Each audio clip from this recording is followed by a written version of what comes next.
আজকে হচ্ছে মামামের জন্মদিন, তা আমরা রাতের বেলা ছোট কেক নিয়ে এসেছি।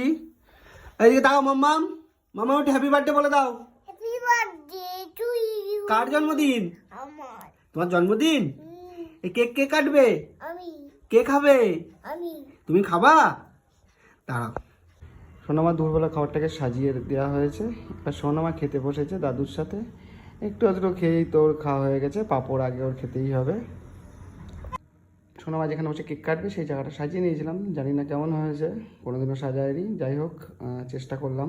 কেমন হয়েছে অবশ্যই কমেন্টে জানিও। আর তারপরে চলে গেছিলাম চিকেন রান্না করতে। চিকেনটা রান্না করছিলাম, আর সবাই মিলে এত পরিমাণে ডিস্টার্ব করছিল। যাই হোক, অনেক কষ্ট করে চিকেনটা রান্না করা শেষ হয়ে গেল। এরপরে চলে আসলাম কেক কাটতে। সবাই একটু একটু করে আশীর্বাদ করছিল সোনামাকে। সবার আশীর্বাদ শেষ হয়ে যাওয়ার পরে একটু আমি বসলাম, আশীর্বাদ না ঠিক সোনামাকে একটু কেকটা খাইয়ে দিলাম আর কেকটা কেটে দিলাম।